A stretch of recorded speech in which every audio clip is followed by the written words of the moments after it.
like, share, subscribe. Math with McMurdo on YouTube. Dr. Roach is an exterminator with a truck that is 93 and 1/2 inches wide and 99 inches long. If the whole floor of the exterminator's truck were covered in bugs that were 1 square inch each, how many bugs would it take to cover the floor? So this is a cool exterminator because not only does he kill the bugs, but he seems to remove the bugs, takes the dead bugs with him. So that's a pretty good deal. It's a pretty good deal. So Braden, what are we gonna find here?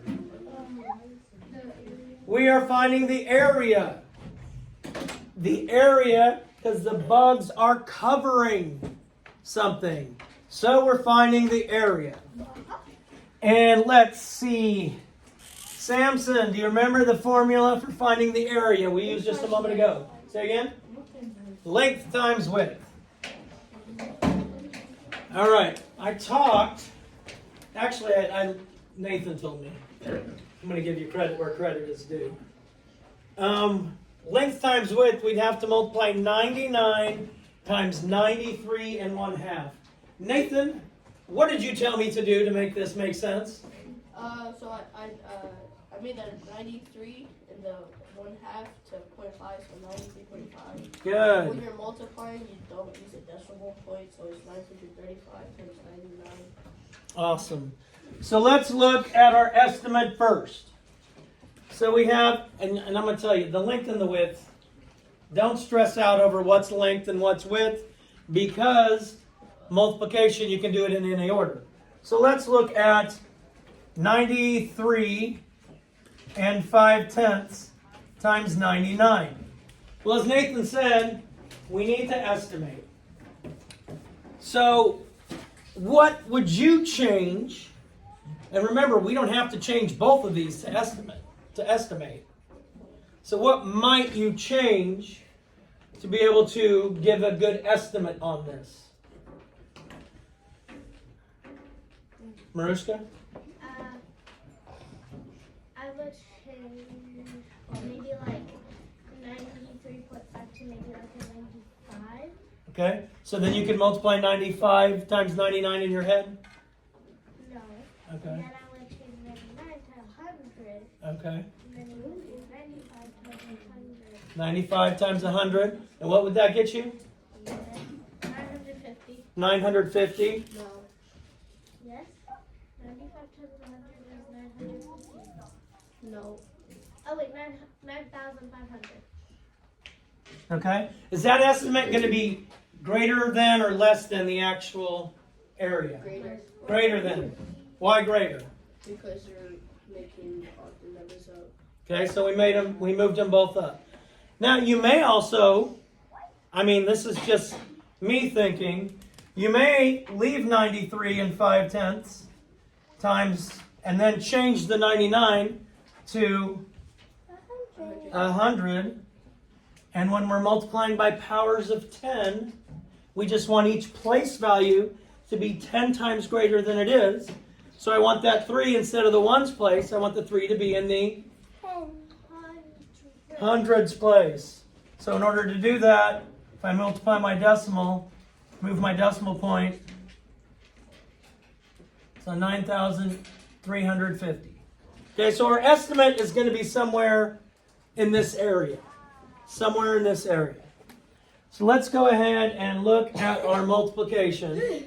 And as Nathan said, that I've told you 152,000 times, when you're multiplying and there's a decimal in either of the factors or both of the factors, just forget about it and make it 935 times 99. Okay? That's the reason we estimate. Otherwise, you're going to get all cattywampus and put your decimal point not where you think it should go, but not where it logically should go. So we have 9 ones times 5 ones. How many ones do we have? 45. 45 ones. And nobody wants to carry around 45 ones unless you're going to a specific location. So we'll say 5 ones and 4 tens. 9 ones times 3 tens is 27. 27 Plus tens four. plus 4 more is 31. 31 tens. So 110 and 300s. We have 9 times 9, which is 81. plus 3 more, 84. 84. So I have 8,000s and 400s. Yes. Now, I am an extremely lazy person. Oh. Really? You know it. You've seen it. I'm multiplying this by the same number. I'm multiplying this by, I'm multiplying it by 90, and that's why my 0 goes there, because I don't want to put anything in the ones place, because that 9's in the tens place. But everything else is just going to be the same. So I don't have to, Exactly. let's not do more work than we need to. Yes, please don't give us this fire rodeo. Be quiet. Saying that is it. Yeah. So we end up with 9, 2, 5, 6, 5. 9, 2, 5. Did I do my math right? Yes. You're sure? Yes. Okay. Then you put the decimal. Rondo, where am I going to put my decimal point? I think in front of the 6. In front of the 6. What was my estimate? 93. What was my estimate?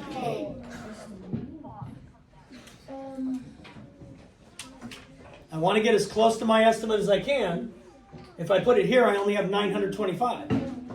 Oh, then in front of the 6. Behind the 6, good. 9,256 and 5 tenths. Or, what's another way you may see 9,256 and 5 tenths? Izzy? 9,256 and 1 half. Boom. And 1 half. That's a lot. And 1 half. All right, let's look at another one. All right, so Spaceman Spencer's spaceship is 39 1/3 feet long and 260 feet wide. All along the walls of the spaceship, there is a row of pipes that goes all the way around. How many feet of pipe are there on the walls? So Daisy, what are we trying to find? We are trying to find the perimeter. Perimeter goes around something. Area covers. Perimeter goes around. Owen, how do I find the perimeter of a rectangle? The corner of the rectangle. That's what I said too. Well, I just say I didn't. No, tell me how to find the perimeter of a rectangle. Tell me why you did what you did. Oh. I multiplied it because You multiplied this times that? yeah, Okay. because we have to find the area. No, Finding perimeter. we're finding perimeter. The pipes are going around. When you're going around something, it's distance. We're just trying to find the distance around it. When you're finding the area, you're covering it.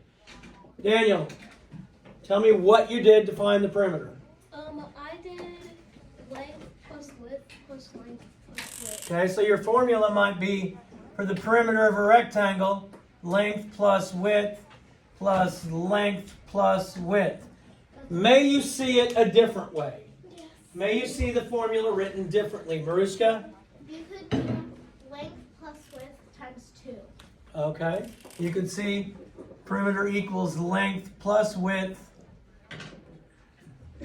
times 2. You can see 2 times the length plus 2 times the width. Okay, so you may see it written those different ways. So we start with our formula, and let's use Daniel's. Perimeter equals length times or plus width plus length plus width. So we have our perimeter equals 260. That's a 0. 260 plus 39 1/3 plus 260 plus 39 1/3. So now we can add this any way we want to. You need to estimate. So let's estimate 260 plus 260 is going to be, let's say 250, because we can do 250 plus 250 in our head. What is 250 plus 250? 500. Let's make these both 40, so 500 plus 80. 580. Our answer should be somewhere around 580. I rounded the 260s down and the 39s up. So, but we'll be somewhere around 280.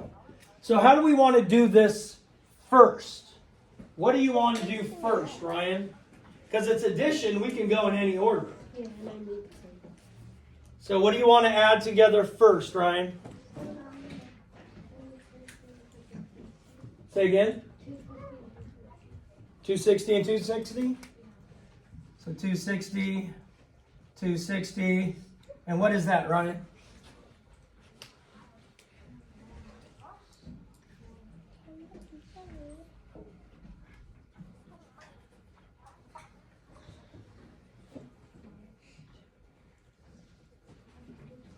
$520.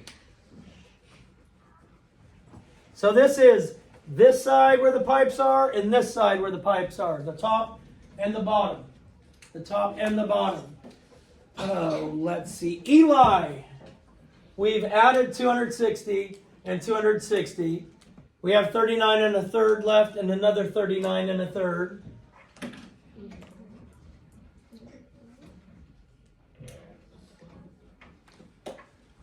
Well, I know it's going to be 2/3 because 1/3 plus 1/3 is 2/3. So 39 plus 39. 78? No. All right. So now we have 78 and 2/3. We just put those two together. 78, 2/3. It's 8, 9, 598. Was that close to our estimate? Yes! Excellent. Yeah. Perimeter, distance around. If it talks about putting something around, that's perimeter. If you're covering something, that's area. Yes, Samson. Professor Kardix's classroom is 43 200 meters long and 9 meters wide. How many square meters of carpet would it take to cover the floor of the classroom? We're covering something. Covering something means we're trying to find the area. So we're trying to find the area. Does anybody remember the formula for finding the area? Izzy? Length times width. Good. So area equals length times width. Area equals length times width.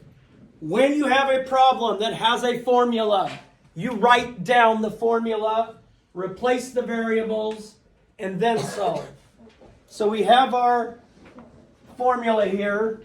We're finding the area of a rectangle. Area is length times width. So I'm going to replace the variables. Area equals 43 200 times 9. The reason we write down the formula and not just start solving it, because they may give you the area and the width and ask you to find the length. So it's easier to replace the variables if we write down the formula every time. So let's look at an estimate first.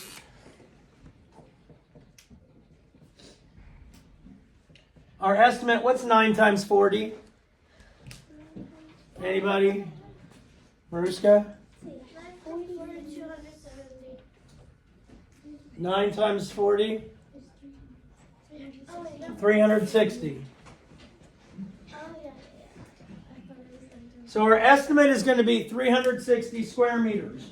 Or meters with the little 2 up there. Because if we were finding the area, just like you guys did before when you were little, and you'd find they would draw these little squares on it. That's why it's called square meters. Because it's covering something, so it's square meters. Now when we multiply, and the number has a decimal in it, I'm going to just leave it out when I do the math. So if I do 4,302 times 9, when I do that, I'm going to get the number, and that's going to help me figure out where to put the decimal point. So 9 times 2 is 18. 18. 9 times 0 0. plus 1? 1. 1.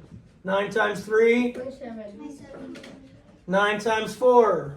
36. Plus 2 more? 38. 38. All right, so I have 38718. Emma, where does the decimal point go? In front of the 1. My estimate was 360. I rounded that 43 down when I did the estimate. So then I just had 9 times 40. I knew my answer had to be greater than 360. We get 387 and 1800ths. Did we all get that, or did I mess up anywhere? I did. Awesome. You messed up some. If you enjoyed these videos, please tell your friends, subscribe to Math with McMurdo. I would appreciate it, and I'm sure they would appreciate it. Thank you so much.